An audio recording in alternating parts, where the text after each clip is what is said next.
Okay, here we go. I think it's only lucky today because I think Ning and Song's owners went, their owner went off on his bike just now. So I think it's only lucky today. No Ning, no Song. Just me and the girl. Bit warmer today.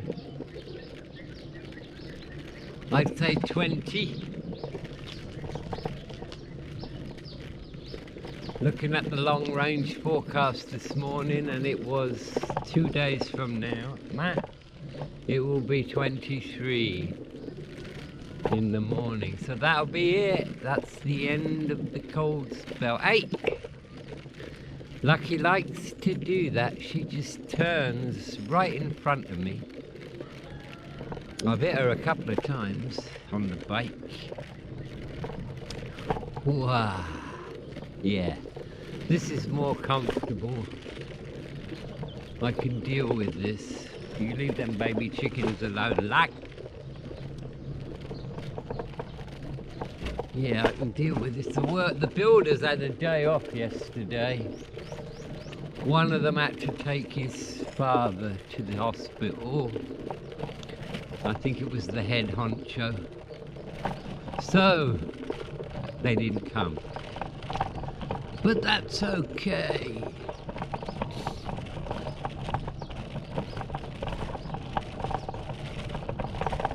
That's okay. So, it seems to me that the builders here, they don't come in and quote for a job, materials and all. The customer buys the materials and they work on a day rate. Which means they're not working as fast as they could. Obviously they don't want, or they don't have the motivation to finish real quick. But they're doing a good job, they know what they're doing. So it works out okay, and it's quite cheap when you consider. Yeah.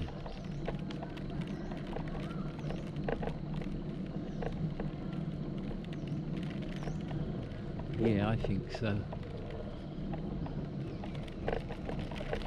You know, we're gonna have like 3 guys working 5 days, and that's less than 10,000 baht.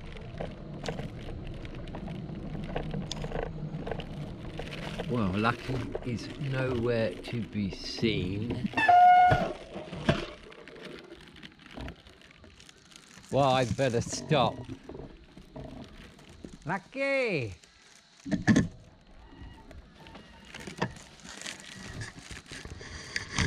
I'd better stop here by this pond and wait for my dog.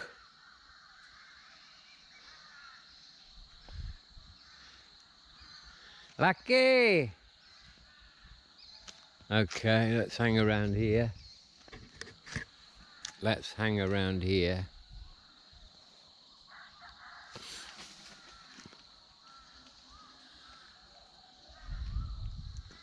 Oh, I don't know where she is. If she's coming or not. Oh, here she comes. Here she comes.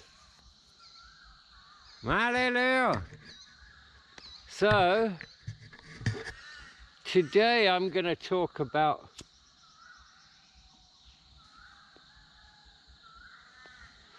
some of the many jobs I've had over the years.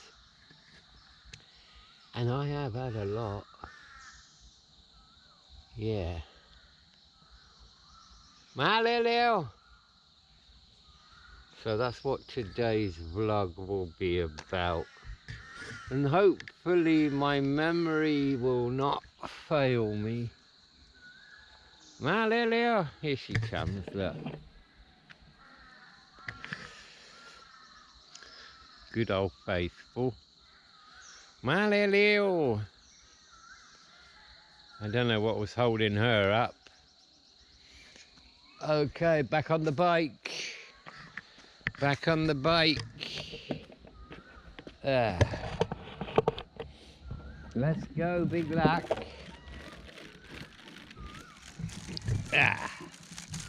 Right. We're away again. Malak.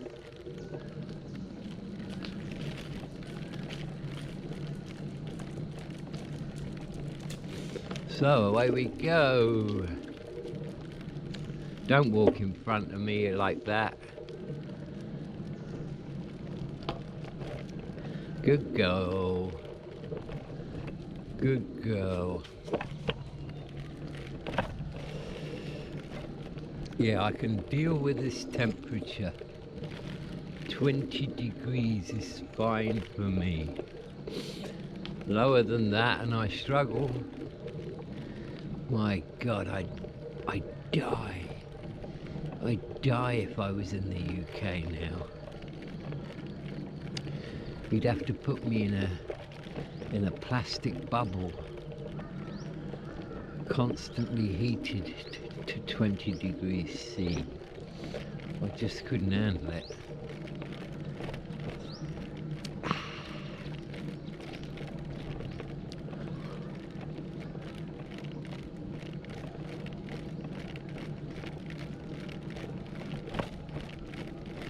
There's a guy I know, I won't mention his name, but I've known him for many years. He was a teacher here and he's got a son who's about 12 or 13.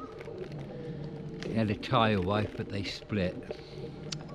He went back to England last year with his son, which I thought was a crazy move.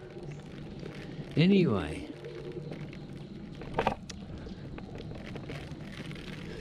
when this big push by the government for national ID, for digital ID came in, I left a comment on a Facebook post about, about that. No to digital ID. And he commented. He said, with all due respect, Paul, I don't see how it affects you over there in Thailand. So my reply to him was, well, okay then. Let's imagine that the UK government come out and say, digital ID, all passport holders around the world have to go to their embassy in the next 6 weeks, sign up for the digital ID and receive your first vaccination. Failure to do so, we will revoke your passport. And whatever country you're in, you will be illegal. Ooh, he said, I never thought about that. So I said, well, there you go, you see. Don't think that digital ID doesn't affect people who are not living in their home country, because it most certainly would. Yeah. I don't think that's going to happen, though. I don't. Anyway, I wish my friend well over there. I still think it's a crazy decision. He had a good job here, he had a house, he had a car, he had a good life. He's gone back to that hellhole.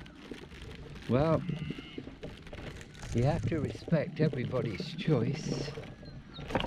Like I say, I wish him well, but I can see him coming back pretty soon. Yes. Well, okay, that little bit of rise in temperature, there's no cobwebs, there's no mist. So, yeah. Just makes that little bit of difference, I guess. Oh, there's a big full moon behind me. Let me get my shit together and I'll show you the moon. Let me get my stuff together.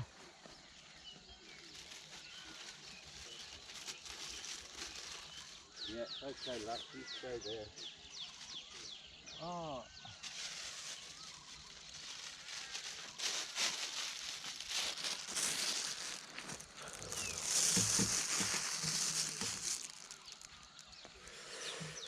Ah. Right. That's sorted. What else have I got to sort out? Cigarette. Get them out. And I think we're good to go now. So, here is the moon. I guess you can see that up there. I can't see how you can't. So it's a little bit warmer. There's my partner in crime. Right.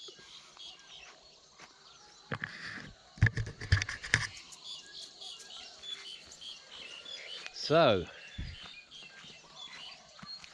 here we are. Here we are.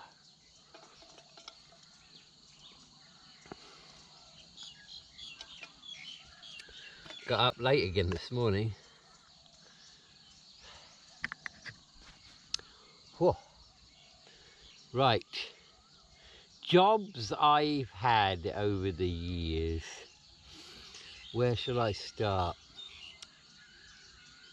I worked in factories when I was 17. I lived near Slough in Buckinghamshire, and there was huge industrial estates in Slough at that time.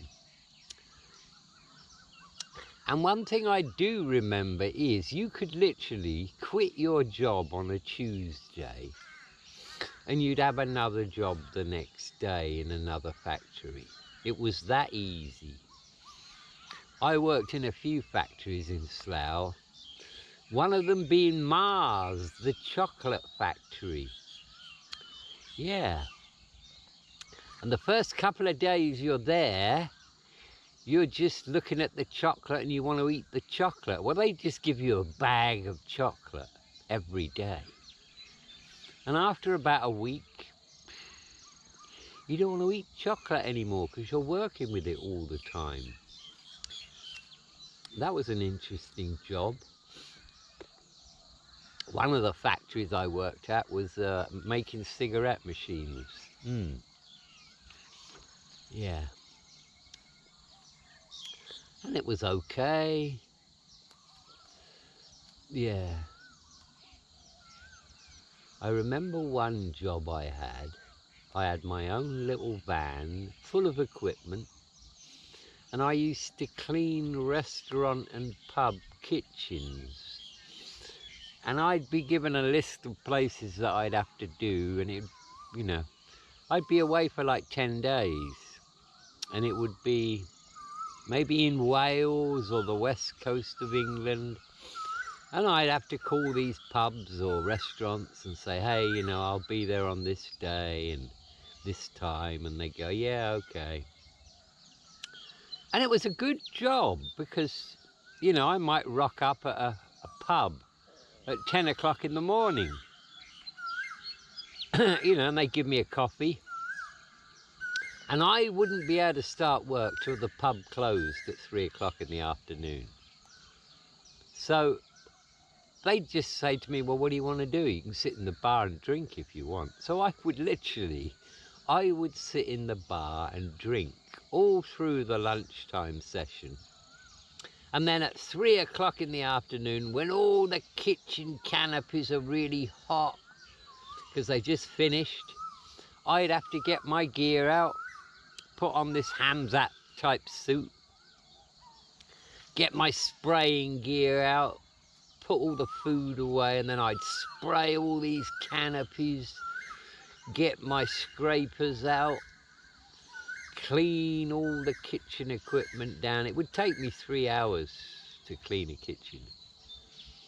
And then, of course, there'd be the nighttime jobs. Sometimes they wouldn't let us in the afternoon, and they would literally lock us in the kitchen, which was great, you know. You'd be locked in a commercial kitchen, so you could eat whatever you wanted, you know. You could go in the fridges and pull out steaks and what have you, and cook food that you wanted, and clean the kitchens out. Yeah, I had that job for about 6 months, and I think the only reason I quit was because I wanted to go abroad.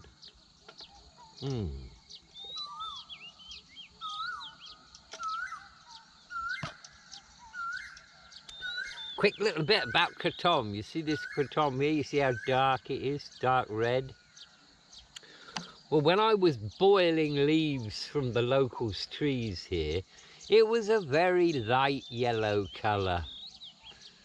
And to be honest, I wasn't getting much of a hit off it. But they were small leaves, you see, small young leaves. And the ones I'm getting off Lazadar, they're big leaves, mature leaves. So, yeah, and this is strong kratom. So, that's something I learned. That's something I learned. I was talking to my son Jerry yesterday online about kratom.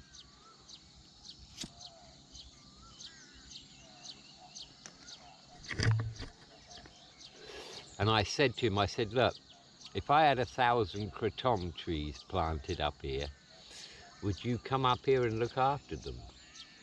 Yeah, he said, I would. So, I mean, we're talking about the future now, of course. I won't do anything to this land until my mother-in-law departs.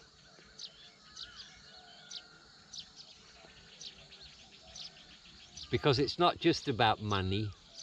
You know, I could say to her, well, look, how much do you make per year from your rice? And whatever that price is, I just give that to her. But then she's got nothing to do. And my mother-in-law is a very active woman. You know, once her rice has been planted, she'll get on her tricycle and she'll come out to the fields every day, and she'll walk around and pull out the grass and make sure that the rice is grown properly. You know, she's very involved in her rice. So I will not take that away from her. You know, that's her life.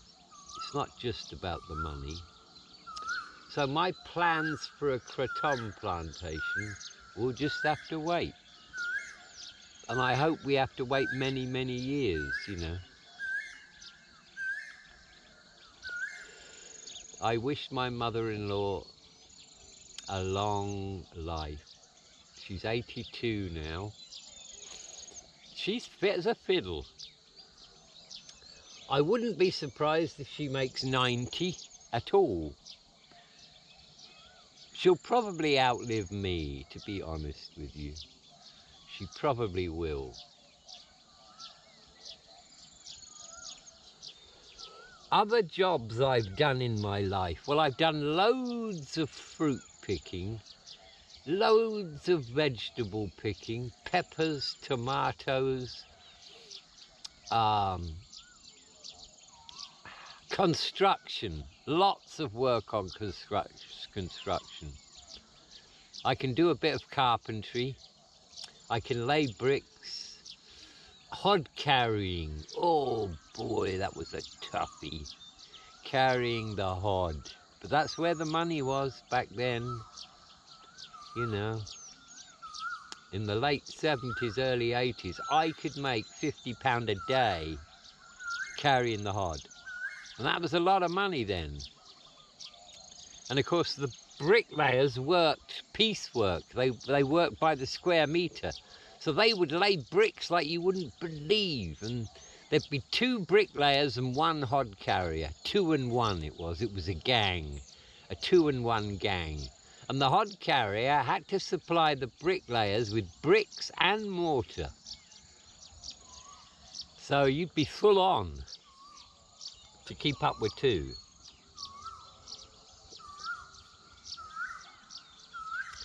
Yeah, hod carrying was all right when it was like, you know, on the ground level. But once you got up to the ladders and the scaffolding, then it would take you longer to get the bricks and the mortar up there. And so, yeah, that was tough work, that was. I used to get home from work, eat, take a shower and just go to bed. You know, I'd be asleep at 7 o'clock in the evening. Absolutely shattered.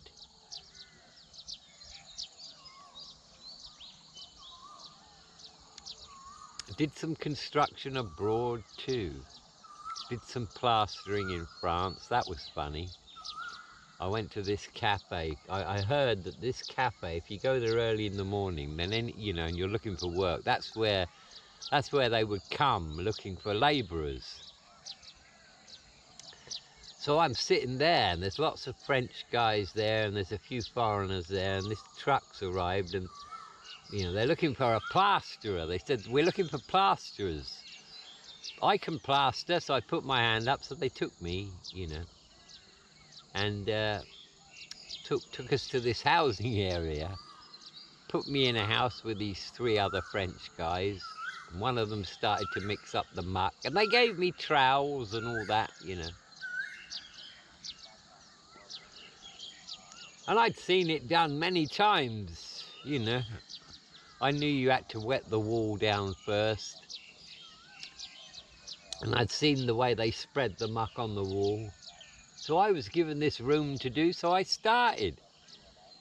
You know, spreading the muck up the wall.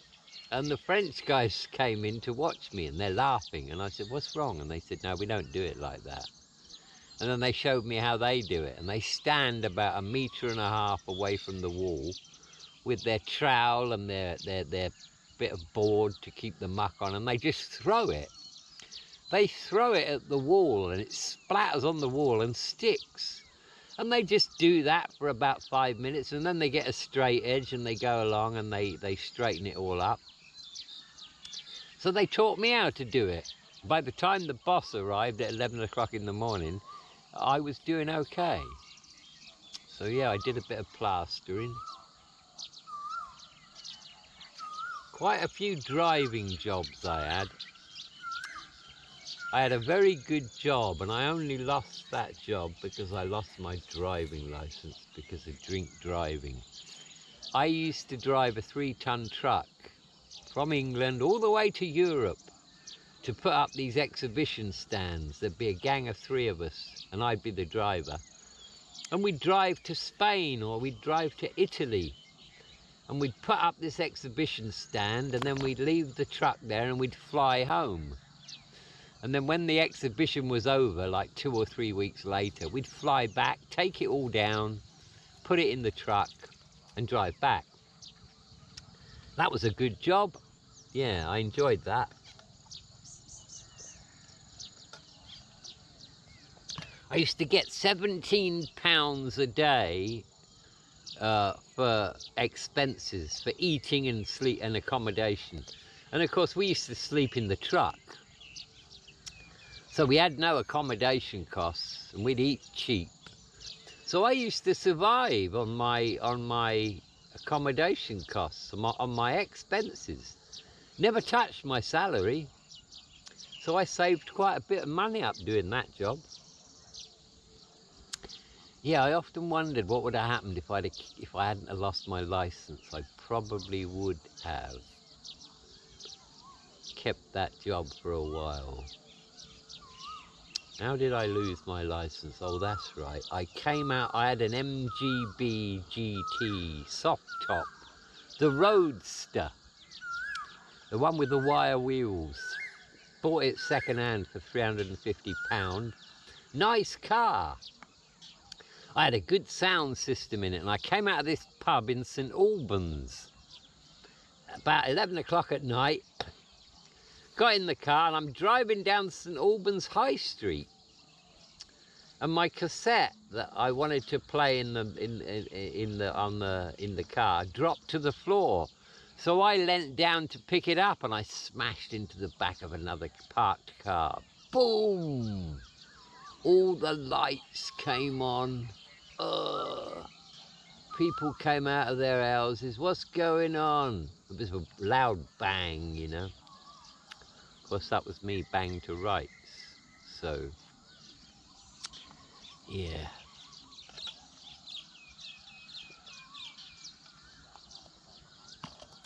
I remember once, I think it was on the island of Crete, I got a job at a hotel, a little hotel.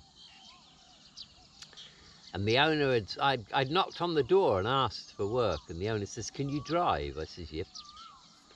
"Can you do this?" I said, "Yep." "Do that?" "Yep." "Okay." So he hired me. Even gave me a place to stay. And the first day I jumped in this truck with him, and he gave me this bag, and inside the bag was cheese and bread and stuff, and he says, "I'm going to leave you at this place all day, and I'll come back and get you in the afternoon." I said, "Okay." So he takes me to this place, and there's a chain link fencing, and all the grass is long under the chain link fencing, you know, where the chain link fencing hits the ground. But the grass is short everywhere else. It's just around this fence. So he said, "I want you to go along this fence line and pull out all the grass." "Yeah, okay." So I'll leave you here. So he leaves me there with my water and my food and stuff, and I got a few hand tools, you know, and off he goes. Well, I got stuck in, I did. Didn't take me long to get the hang of that. Anyway, I think I'd gone about 3 kilometers down this fence. When he arrived at 3 o'clock in the afternoon, he pulled up his van and he got out and he's shouting and raving. And I'm like, "Oh fuck, what's wrong here?" And he's come up to me, he says, "How did you get so far?" He said, "I've been driving along this fence looking for you, and you've done it all right up to here." I said, "Yeah." "Wow, what a worker you are. I expected you to do a couple of 100 meters," he said. I said, "Really?" He said, "Yep, you've done a couple of kilometers." And I had, you know, I got stuck into it. So I was his golden boy after that. I think I worked for him for about 4 months. Yeah. But like I've said before, I had a good work ethic. Wherever I was in Europe, whatever I was doing, I'd just give it 100%, you know. And that got me in trouble when we were fruit picking, because other volunteers, other backpackers who were picking fruit, they didn't like the fact that I was racing off, you know. "Slow down," they'd say, and I'd go, "Nope, you're making us look bad." Well, sorry about that. You just, you know, it's what I do.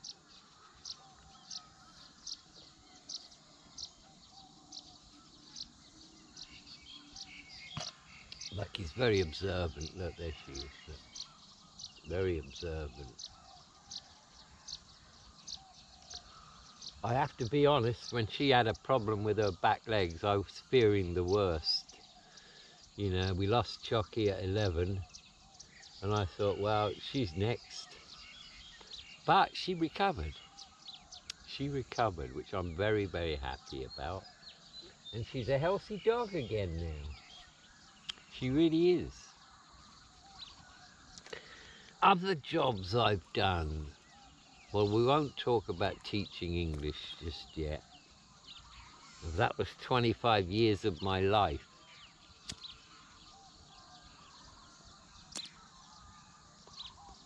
I was a landscape gardener for a few years in England, in the military camps. I worked for a big contractor who used to look after the military camps. So I learned how to fell trees. You know, if I've got the gear, a big tree, you could put an X on the ground and I could drop that tree on the X, which may involve going up with a small chainsaw and taking some branches off, because you got to look at the weight of the tree. You know, is the tree leaning? You know, you got to look at that, and is there any wind? And you may well need a tractor and a strong rope to pull it while you're cutting it. But I was a pretty good tree fella, yeah. And grass cutting.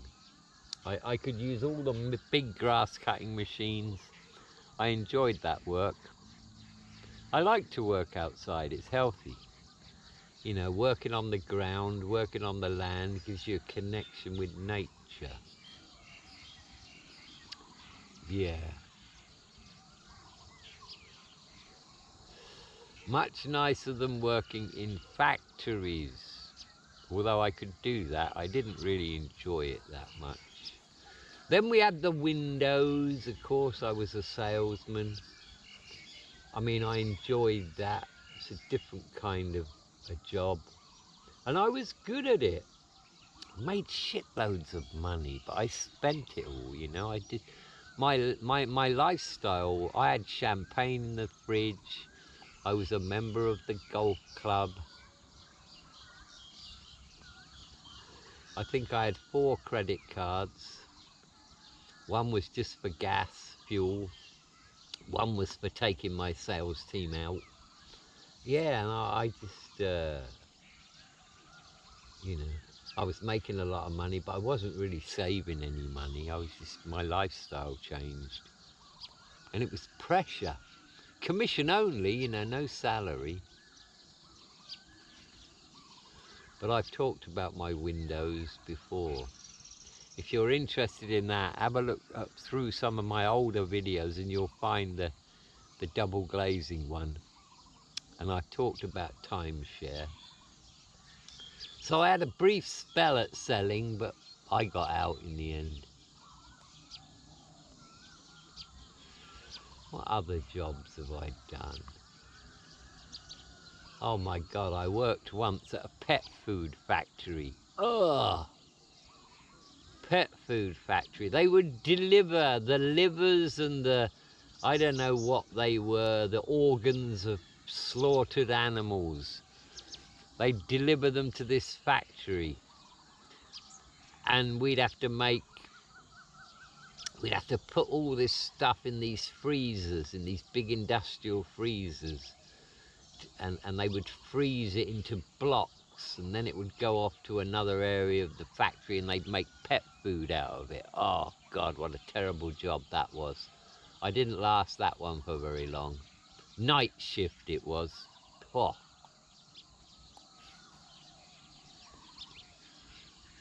Yeah. But I would basically do anything when I was looking for work. And I never really had much of a problem. Now, I did have lots of different jobs, but I rarely ever got fired. I think I've only been fired 3 times in my whole life, and I can't even remember what I did wrong. But I was good at what I did, you know. I would learn quickly, and so it was always a case of me leaving the job rather than me getting fired, because I wanted to travel.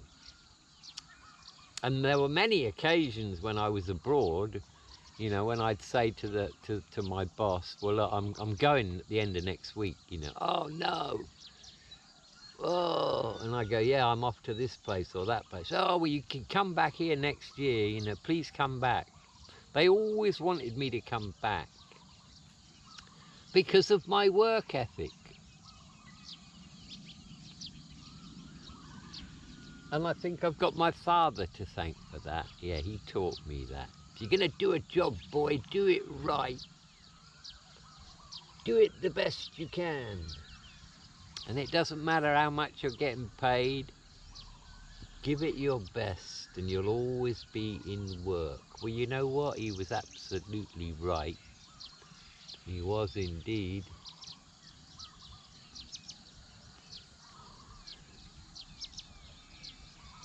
Yeah. Crazy work stories I would have if I can just remember them. If I could just remember them.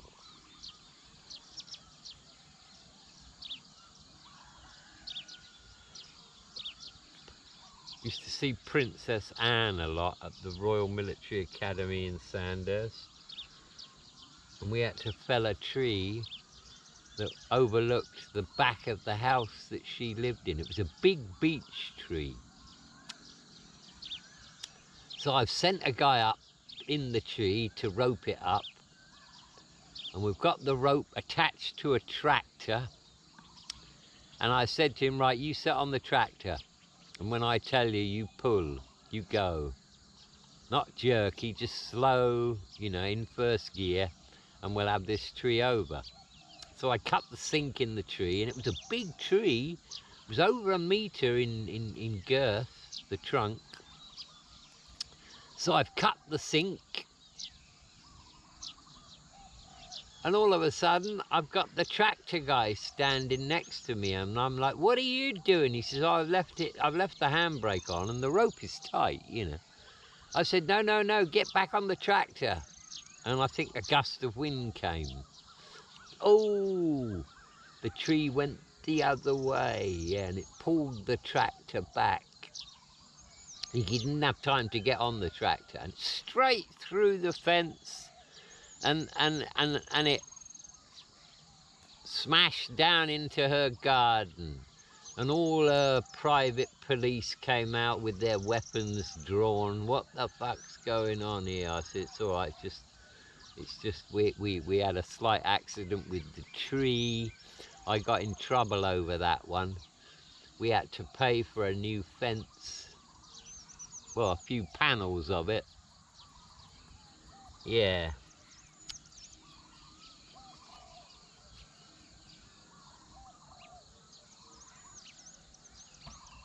I think the royal family in England, they're just parasites, you know. Now it's all coming out, isn't it? It wasn't just Andrew who's a PDF. It turns out they all are. Yeah, especially Charlie boy. And Lord Louis Mountbatten, he was another one. They're all at it. All the elites seem to be at it. I mean, I don't watch the news too much, but I've heard about all these Epstein files that have just been dropped.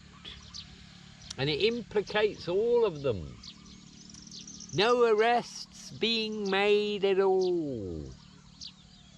But that's the way it is, isn't it? And that's the way it's always been. They protect each other. And the media protect them too. They won't cover any of this stuff. They just demonize the survivors.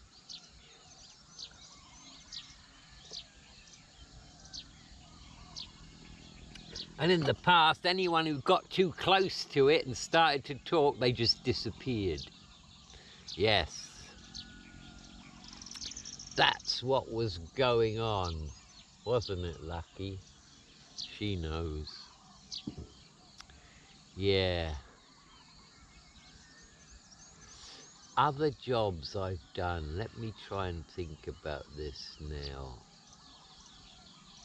Oh yeah, I remember once. I think I was working at that job where I would clean kitchens out, commercial kitchens. I was sat in my van in a major street in Cardiff, parked up on the side of the road, and I just ordered some fast food. So I'm sitting in the cab and I'm eating it, and all of a sudden, thump, I get hit from behind.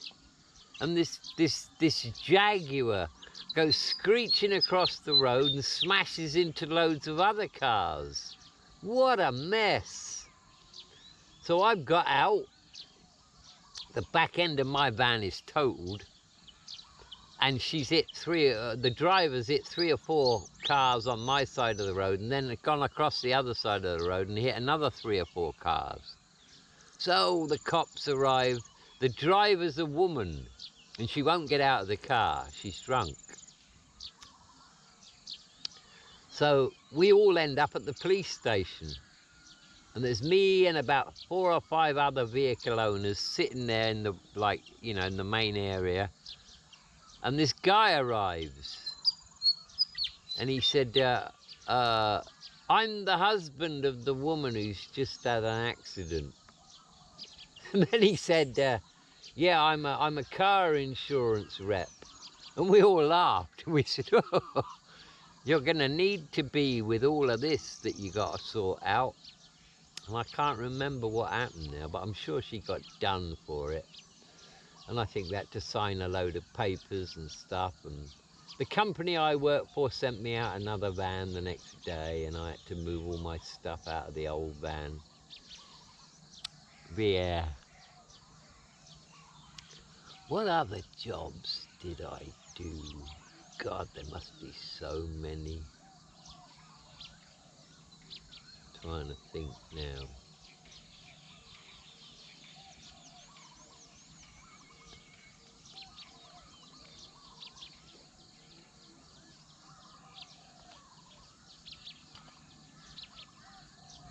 Construction, lots of construction, in the UK especially. Yeah.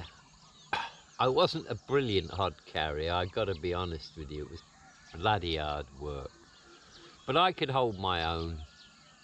So when I'd come back to England in April or May, I'd just get in touch with a few mates, and they'd say, yeah, we'll get you a job on this site. And they would.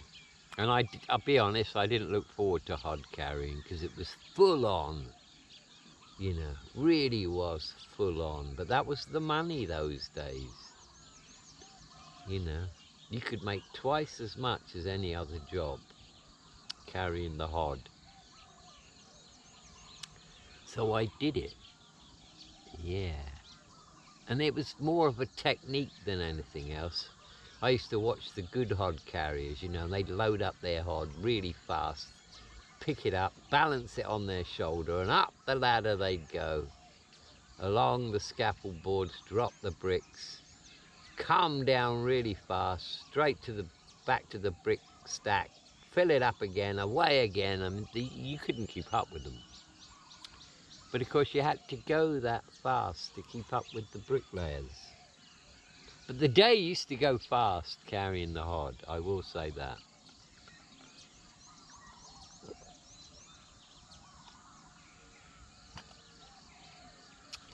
English teaching in Thailand. I worked at one school, and one day the principal asked me I was asked to go to the principal's office. So I went to the principal's office, and she said, look, there's a school not far from here, and they have serious problems with a Mattheom 5 class. So that would be what, year 11?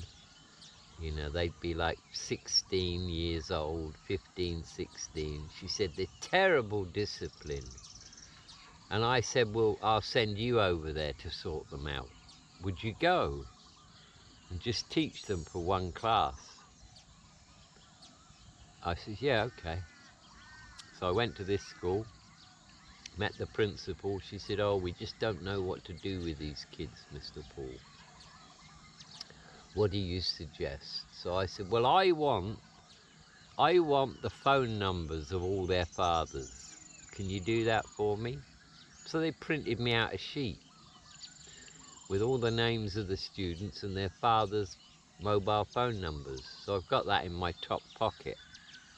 And I go into this classroom, and they're all just lounging around, no standing up, no respect. So I just sort of walked around and looked at them. And of course I spoke their language, you see. So I said to them, look, I want to see some respect out of you guys. They just looked at me, you know. And I pretty much zeroed in on the ringleaders. So I gave them something to do, and I handed out a piece of A4 paper to each one, you know. And I said, right, this is what we're going to do, and I explained it all and wrote some stuff on the board. And so, begrudgingly, most of them start to do it, except this one kid at the back, and he just sat there. He actually had his feet on the table. So I walked down there. I said, what's your name? He just smiled at me. So the girl sitting next to him, I said, what's his name? She said, Natarat, or whatever it was. I said, okay. So I got my piece of paper out, didn't I? And there I see Natarat's name, and there's the phone number. So I get my mobile phone out, and I start calling, and he just looked at me. I said, I'm calling your father. He just smiled at me. So I get through, you know, hello, and I start talking in Thai, you know, to his father. Wadikap. And I said, your son is one of my students, and he will not do anything. He's disrespectful. Oh my God, the father said, oh really? He said, put him on the phone now. So I handed him the phone. And he still thinks I'm joking, you know. So he took the phone and he put it to his ear and he went, oh, Pa, cap, Pa, Kotod, no, Pa. And when it was over, he gave me the phone back and he says, you know, I'm going to get a beating from my father tonight because of this. And I said, great. And I looked at all of them and I said, anybody else want to mess with me? Oh no. They suddenly changed. They all sat bolt upright. And I knew that they weren't afraid of the school. They weren't afraid of the teachers. But by God, they were afraid of their fathers. So I went, after the class, I went back to the principal and I said, that's what you got to do. You know, you gotta bring in the parents on this one and make that the threat. And I taught them a couple of other times as well, and they were fine with me because they knew I had their father's phone numbers in my pocket and I would call them. So I got their respect really a bit quick. And I think that kid did get a beating when he got home. Yeah.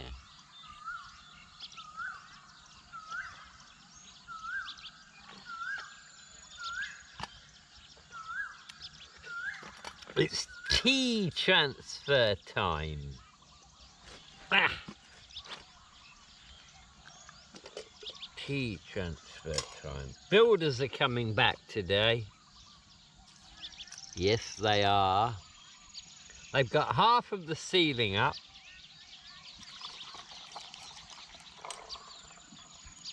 Half the ceiling's up. The door's been painted. So I would imagine today they'll put the rest of the ceiling up and maybe hang the door. And then it's plaster finishing on the walls, taping up the ceiling, painting the ceiling, fixing the light fittings. I'd say another 2 days, maybe 3 at the most, and we'll be done. But it's going well. They know what they're doing. They're good guys. So, yeah. And now it actually seems a little bit colder than it was when I arrived an hour ago.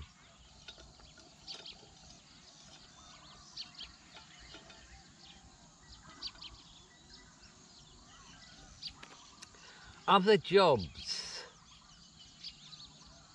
Trying to think of other jobs.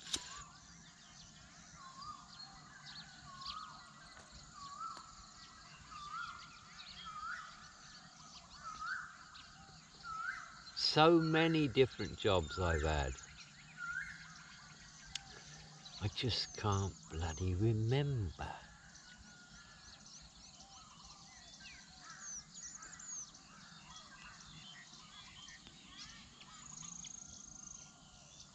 I can't remember.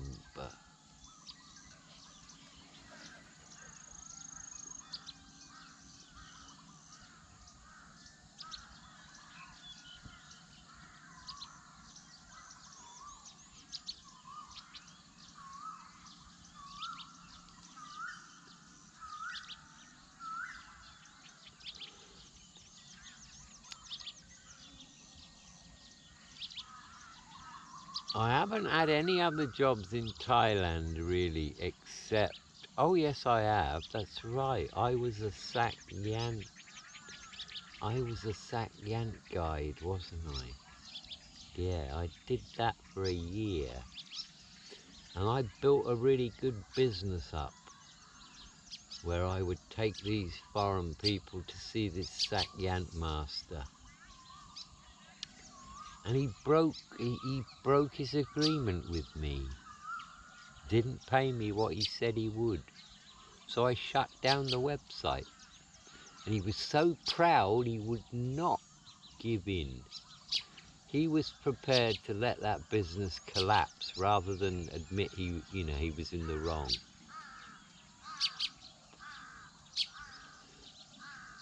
So, yeah. And it got a bit hairy with him, because when I shut the website down and stopped taking people to him, he didn't like it, and he phoned me up one day. He says, you know I've got a gun, don't you? And you know I know where you live, and you know I've got some heavy friends. So I says, yep, come now, bring your guns right now. Come, bring all your mates. I'm not afraid of you. He just hung up. And of course, looking back on that now, he was in a difficult position, because he couldn't really do anything to me because I hadn't done anything wrong. He broke his word with me. So he couldn't involve his heavy friends, because they'd find out the truth.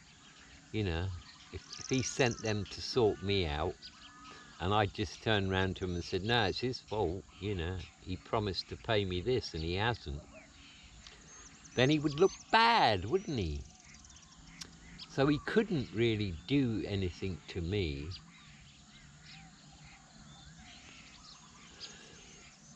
Yeah. That's when I lost hate. That was the last time I ever hated anybody. Because I hated him for a few weeks, and then I suddenly realized, no, no, no, no, no hate. And I think he's a great guy now. He made a mistake. He thought that I would never do what I did. He called my bluff, but it wasn't a bluff. I'd worked really hard to... I was #1 in Thailand on Google for Yant. My website was #1. And I shut it down. I took the website down and I phoned him up. I says, go check the site. And of course he did. It's not there anymore. I said, nope. And it won't go back unless you pay me what you owe me. Well, I'm not doing that. I said, well, that's it then, isn't it? And it was. That was it. So I was very upset about that. But that was the last time I ever hated anybody. And despite his faults, despite his shortcomings, he was a very powerful guy, this Yant master. And I do believe he could have done me some serious psychic damage if he wanted to. But he knew, deep down in his heart, he knew that he was the one who messed it up, not me. And, you know, people who knew me said, aren't you afraid of him? Aren't you afraid of what he's going to do to you? I said, nope, because I haven't done anything wrong. He has. He went back on his word. And I think, had I done something wrong, I think he probably would have psychically attacked me. But he didn't. I did go and see him a few months ago with JB Wonders, because JB Wonders, I took JB Wonders to have a Yant done. I think he had the twin tigers on his back, and I got him a cheap price. We went to see this guy, and his daughter came out when we got there and said, oh, he doesn't want to see you, which doesn't surprise me. And then he messaged me a couple of days later and said, hey, I'm sorry, you know, if you want to come and see me again, I will see you. And I said, no, it's okay. Maybe it's just best we leave it like this, because there's no way I'd ever go back into business with him. So yeah, I did a video on it if you want to know about my fat Yant experiences. I got a big Yant on my back too. I had to do that because if I'm taking people there to have a tattoo, I have to go through the experience myself, and boy did it hurt. Oh, it did indeed. So yeah, I did a video on that, one of my earlier videos.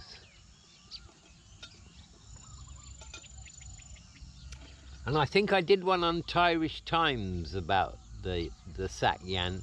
Yes, I did. So if you really want to know about that business, what I did, what happened, go check out Pete's channel, Irish Times, and you'll find a video there that I did with Pete, all about my experiences as a Sack Yant guide. Yeah. Shame that he did that. Had he not done that, we'd have had a big business going. We would have had a big business going. I probably would still be doing that right now. I don't know. It was a long time ago. It was 2015 when it all came to an end. So I'd been doing it for like a year, maybe 18 months, and we built up a good business.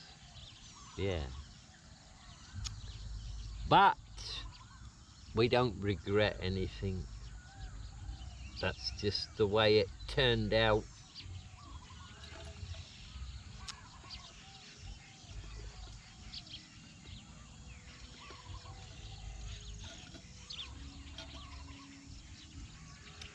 I think one of the reasons why me and him clashed is because everybody else held him in such high regard. He was treated like royalty, and I wouldn't do that. You know, he was just an ordinary guy to me, and he didn't like that. He didn't like the fact that I was on his level when everybody else bowed down to him, you know, and I wouldn't.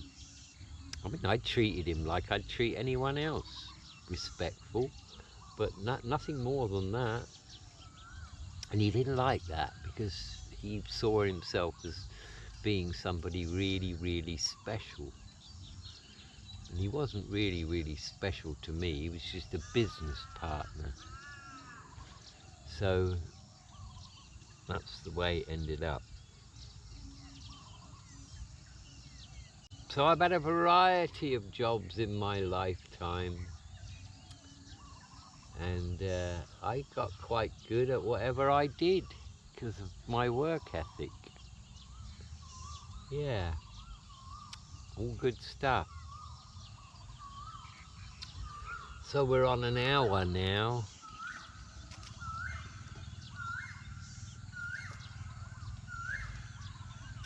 Somebody commented the other day that they liked the bike ride, so I will include the bike ride every morning. That's about 10 minutes of the video. Oh, I've got to get up now. Watch this. My knees. Oh, oof. Ah. Yeah, squatting's all right, you know. I can squat for bloody hours. It's the standing up bit. That's what hurts, the standing up. I could just imagine it now, the World Squatting Championships. It'd have to be held in Asia. And here comes Wallace, a 70-year-old Englishman. And he's in the 75 kilo division of the World Squatting Championships. And he holds the record. 2 hours and 30 minutes. He can squat for 2 hours and 30 minutes. I'd win a gold medal. I'd be the world champion. And I'd retire unbeaten. But there are no world squatting championships, so we'll forget that one.